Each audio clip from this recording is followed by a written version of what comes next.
Hi and welcome to my channel. We'll be reviewing photos to teach important photography and composition techniques so that you can learn to be a better photographer. In this video, we'll be looking at 3 different photos taken of the same subject and discuss their strengths and also how they could have been made a little bit better. In the end, I'm going to tell you about my favorite, and I'd love to hear in the comments if you agree or not. Also, while these are actually all my photos, I'd be very happy to critique your photos, to review their strengths, and also where they could be a little bit better. Drop me a message in my Instagram account with the photo, and there'll be a link in the description so you can do that. So let's get started. In this first photo, I really love the shapes. These abstract geometrical shapes going on here. There's these large distorted shapes. So they aren't exactly rectangles or semicircles, whatever. And so it adds this surreal-ish type of feeling. I also really like in each section here, there's a quasi vignette of different angles of what seems like interpretations of the same scene. So it gives a sort of story going along here. We have like this shape over here, which repeats here. Perhaps it's the same one or something different, but then I see over here as well. So there's like this developing story that's happening.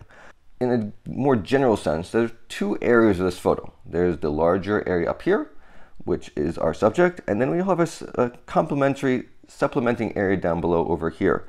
And these work very well because the top one has large, bold shapes, and the bottom area over here complements it with these more small staccato type of lines. And this contrast is very helpful because it gives variety to the picture and keeps it interesting, so it's not all just the same. Similarly, in the main area, we have mostly these rectangular-ish shapes, but it's broken up by this curved semicircle. So again, a little bit of contrast, breaking things up, keeping things interesting, and I like that about this picture a lot. Something also that's really nice here is that we have, even though they're 2 different areas, I see what's a unifying element are the colors, the color scheme, because there are these blues, this pink going on here, and then whites and grays. So we have the similar colors both in the main area and also in the lower area, and they tie the 2 areas together to make it into one unified picture. One thing that I think we really could improve in this picture, though, speaking about colors, is that I'm not seeing enough like contrast or dynamic range. These whites, the brightest whites we have here, are a little bit like, they're almost like gray. I mean, they tend towards gray, and the blacks for sure. We don't have any deep blacks anywhere here. So let's go and fix that. I can bring up to just the curve levels, and we're just going to put in a gentle S curve, an S curve to pop or give a little more emphasis to the whites and bring down the darks by making this little S curve. And you see here, it makes it pop a little bit more. You can see the before and after. Right, so this makes the picture more vivid, bold, and as I said before, will give us a little more brighter whites and darker blacks. So let's just play with a little bit more. I'm liking that. Maybe tone it down just a touch. I like to make adjustments to my photos that improve them, but without looking overly worked. So that would, I think, be a good improvement. So I like the more richer and vibrant colors now. It really makes this photo pop and gives a little more life and energy. So as an abstract photo, this works very well. If we had to pick some subject or focal point, for me, that's definitely this circular area over here. What I see happening is that we have this flow that starts in this sharp corner area and then leads the eye through here and out. And there's area here of focus to sort of just, the eye will pause as it continues its journey moving along the photo. Definitely an intriguing piece.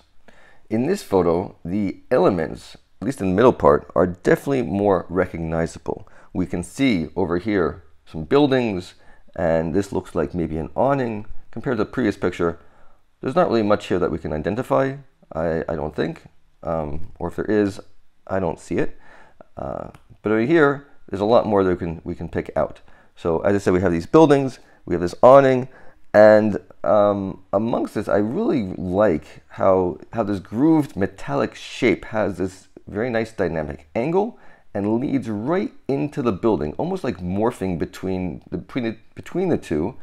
Maybe it's like a statement between the interconnectedness of man and machine, or something like that. You know, we have this metallic looking thing and man-made. I mean, I guess metallic's also man-made, but you get the idea. So we have much larger shapes in this photo than the previous one, and for me, that creates much more of a sense of calm than the other photo. There is a horizontal focus. We have these lines going on here, sort of like the previous picture, but I get a much more energetic feel here. Perhaps because we have this line flowing through it. This, to me, these set of lines right here are very, very strong, and they just draw and pull the eye right across the photo. Compare that this one, we have lines as well. We do have a horizontal line leading across from here to here. However, this large shape breaks it up in the middle. It's a good thing in my opinion, because we are looking at this as the focus, because it essentially creates a number of leading lines to this area. We have these lines over here, these lines here, this diagonal that I mentioned, and all draws the eye to the center, which happens to be the area with the most variety of shapes in a small area. Like this whole area here is very energetic and having lots of busyness going on here. It also happens to be the only area with red in it over here. Well, okay, there is this little part over here which we can Photoshop out. But the focus here is clearly in this section, and overall I really do like this photo a lot. I like the idea behind it. My biggest issue, I think, is that it looks a little bit too pixelated, or it was taken with a cheap phone camera. You see all these, it just looks, it could just be because of the way it was taken with a reflection and things like that, but it just looks, it is lacking a clarity that I would have liked in a photo. Moving on to our last and final picture. Ready for the big reveal? But all right, so hopefully now you can understand what I've been taking pictures of. We've been taking pictures of cars, and particularly car headlights. I'll just go back. You can see these are car headlights. I love car headlights and the different ways they play with them. The angles and reflections you get all combined together. It's just so fun to look at them and see what you can find. This picture, though, is a reflection. I love the Dutch angle. It is so cool here.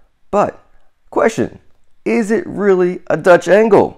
Because when I look at the reflection of the car, I realized that the camera was actually not turned at all. It's because the angle, this angle going on here is because of the reflection off the window of the car or something like that. And it turns out that what we thought was the car reflection happening here is not the reflection at all. Actually the subject in front of the camera, and the street scene is a reflection behind the camera. And so I thought it's so cool how this photo can play with our perception about what's in front of the viewer and what's actually a reflection. And that is one of the things I love about doing reflective photography, because we're combining what's in front of the camera with what's behind and challenging the viewer to interpret this interplay of relationships and hopefully look at the world in a different way. So, looking at the three photos, do you have a favorite? As I said before, this one is just a little bit too pixelated for me, so it's sort of out, even though I think it's really a cool idea. But between these two pictures, while I really like the thrust going on over here and the strong vibrant colors, I have to say that this is my favorite photo of the session. Do you agree? I'd love to know what you think in the comments. And if you've enjoyed this photo critique, then check out my book, Composition Techniques to Create Compelling Photos. Chock full of examples and practical exercises, you'll learn how you can take your photography from good to great. It's available both as a paperback and digital download on Amazon. I'll leave links in the description below.